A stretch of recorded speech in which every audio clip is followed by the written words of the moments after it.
The following is a presentation of the Eagles Sports Network.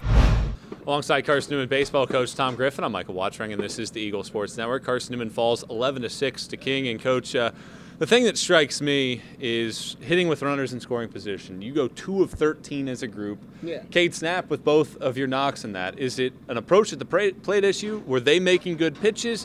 What do you think of how your team handled those shots? You got to give them credit. First of all, I thought Blaine and his staff have done a great job as far as getting the team he has this year. They've done a good job in building this team. He had even said, a couple years struggling, and I think he finally got some good pieces right now. So, credit to them. It's a better club. It's a good club, and they swung it well and did everything they were supposed to do, played with good energy. But I think it's more of bad approaches, to be quite honest with you. The pitch selection or the lack of pitch selection, the lack of commanding the strike zone. The pitcher tries to command the strike zone, but a hitter's got to command his strike zone.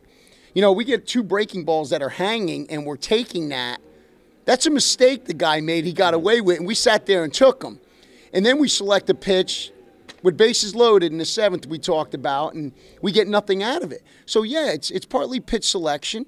And the hitter's got to learn, have a plan when you're going up there. What's your plan? What's this pitcher doing? There's a lot of things. That's why baseball is so interesting, is because there's a thinking part to this stuff. Yeah, you want to be reactive and aggressive, but there's also a point where, okay, what's my plan getting into this box? What's this guy trying to do, and what am I going to kind of look for here? Conversely, out there on the rubber, you have guys that throw strikes, but they are able to get big hits in big spots in the 5-run 4th innings. Big. We're giving up 2-strike home runs like it's nobody's business right there. When you think the pressure is on the batter, next thing you know, we're giving up launch shots right here with 2 strikes. Credit to the batters, but that's been happening way too much for us right now. And I just thought there were a couple guys on the hill, not a good presence, almost kind of feeling their way through it. You know what I'm saying? Kind of like not like, all right, I'm in command here. Like, let me try to make sure this breaking ball works. And can't pitch that way. You can't pitch tentative.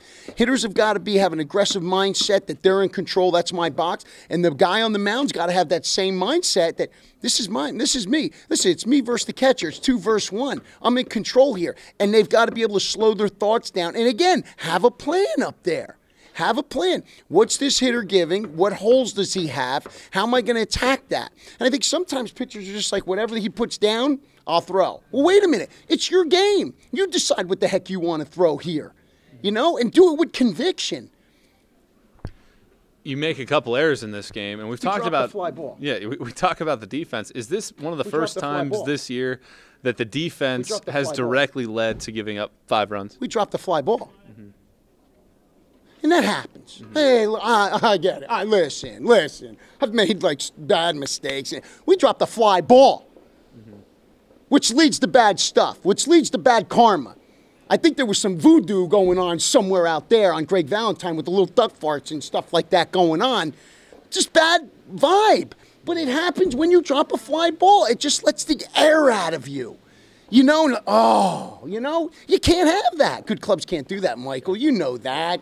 Right, you were there. Yeah, and I can imagine what you said. I don't even know what you said. I couldn't even imagine.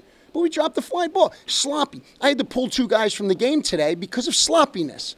Because we're not looking ahead, understanding where guys are playing us. Line drive, and we're running into an out here when we've got a guy hitting behind us here who is pretty good hitter and having a good day when you're kind of in the ball game. It's little things like that. We missed signs today. Here we are in February. We review signs quite a bit, and we had guys missing signs today. Bad coaching. We're not training it enough. We're not doing enough reps. That's my fault. We got to spend more time working on signs. We got to spend more time talking about base running and thinking ahead. And when we give how many outs we have, we also got to look to the outfielders and see where they're playing. That's step 2. And noticing if they're playing shallow here and there's a little duck snort going that way, right? I can't run. Right. I got to freeze. And I got to know who's hitting next. And that's the game, man. The game's like chess, right? You're thinking ahead, aren't you, all the time, Mike? You're thinking ahead. What am I going to do here? And there is a thinking part. We're not doing a very good job of that. Now, we had good quality at-bats. We have a quality at-bat. Most teams do. And we did do that. But like you said, left on base and net runners in scoring position, that's where it's check time. That separates the hitters, right? A lot of guys can hit when you're up 6-0 or down 6-0, but you're down 3 with bases loaded. That's where you can tell who your hitters are right there. That's where you man up a little bit. Coach, appreciate the time. We'll talk shortly. Thank you very much. He's Carson-Newman baseball coach Tom Griffin. I'm Michael Watchering, and this is the Eagle Sports Network.